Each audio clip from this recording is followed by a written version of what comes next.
So what really is the trajectory and pattern as far as the aviation space is concerned? What are the trends that we have seen, especially post the pandemic, and what is the optimism that the aviation space is working with as we head towards the next year and also the next decade? At IATA 2023, I'm in conversation with Marie Thompson, the Chief Economist at IATA. Marie, we appreciate you taking out the time and speaking to us here at CNN News 18. Thank you so much. My pleasure.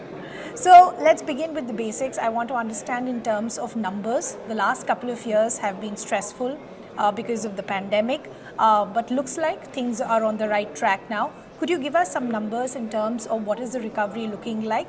What are the kind of numbers that we are seeing? Right. So in terms of our global traffic level, we are now thinking that 2023 will be 12%, 12.2% actually, below the 2019 level. Okay. So we are approaching that critical level, but we don't think that the industry will surpass it until next year, actually, closing in on that target. But unfortunately, this still leaves us somewhat structurally impaired because we are still some distance away from the pre-COVID trend. Yeah, so we're catching up with 2019, but still below where we would have been had we not had COVID. Yeah. I also want to understand in terms of markets, which are the markets that you're seeing which seem to be showing good recovery pre-pandemic levels? Of course, the markets that have benefited the most in the post-pandemic era are the ones that had the least or removed the earliest the travel restrictions. So China is a case in point here that surprised us with an early reopening in January this year, whereas we had perhaps thought more towards the middle of this year. So that's fantastic. We really applaud that decision.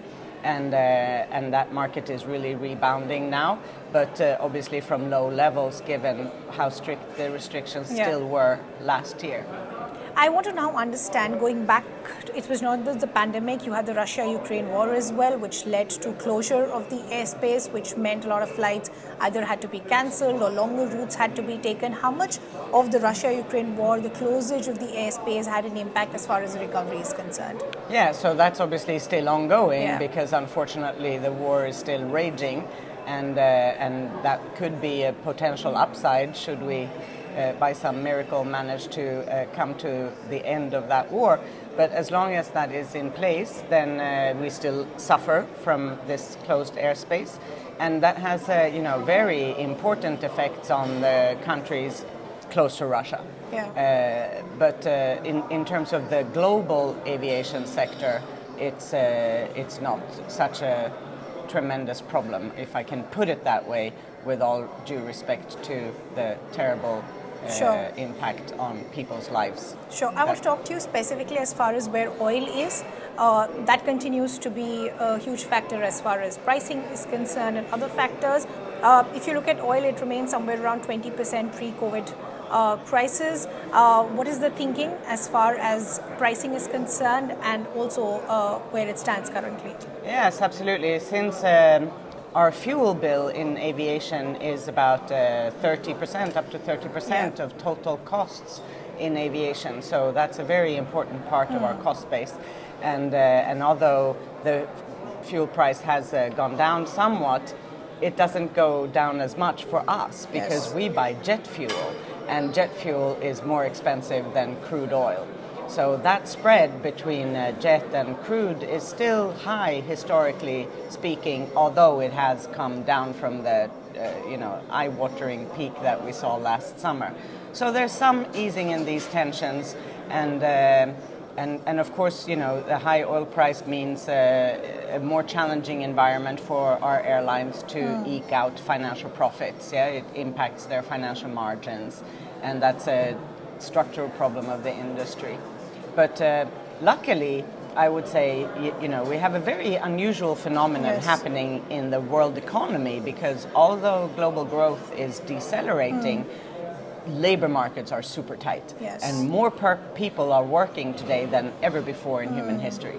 So people are earning salaries, and that's extremely encouraging for our industry. And we can see that we are still generally speaking, able to cover our costs thanks to people's ability and willingness to travel. Yeah, just speaking as far as fares are concerned, from the passenger perspective, they still continue to be extremely high and they only continue to increase. Some feel this might be an intentional strategy as far as airlines are concerned. Do you see stabilization of fares in the near future? Well, every business, I think, this has to be said again and again, that business 101 is cover your costs. If you don't cover your costs, you are going to go out of business. Yeah. So that's obviously not in anybody's interest. Now, will there be a time at which passengers might again become more sensitive to the price of travel? I would think that day can come. And I would think that day could be perhaps when unemployment rates start to increase again. So that is absolutely still not the case. Yeah. So we're blessed and perhaps maybe even in some kind of sweet spot in 2023 in that respect. And that could sort of gradually wane into 2024. Right. Lastly, I want to understand, as far as consumer concerns are concerned, the other concern also is when cancellation of a flight happens, where does the responsibility really lie? We've seen a lot of concerns for refunds by customers. Where does the responsibility of refunds really lie? Should the entire responsibility be on the airline, or do you think we possibly need a rethink there as well? Yes, I mean, it's obviously in airlines' interest to deliver this service to the best of our abilities. So there's absolutely no inherent interest on the part of the airlines to deliver a poor service. And when that happens, it is actually quite frequently not within the airline's control. So the delivery of the service depends, I think, up to 30% on weather, which we obviously do not control. It can also depend to a very high degree on air traffic control, which we do not control. And airspace is actually an issue. Capacity at airports are often an issue. So there is a shared responsibility, and indeed, since you allude to the possibility of a rethink, I would highly welcome more joint collaboration across our value chain, so that all of us together we can deliver the service to the passengers that we are all expecting and wanting to be able to do. Okay, perfect. Marie, this has been a pleasure. Thank you so much for taking our time and joining us. I thank you and hope to see you again. Hope to see you again.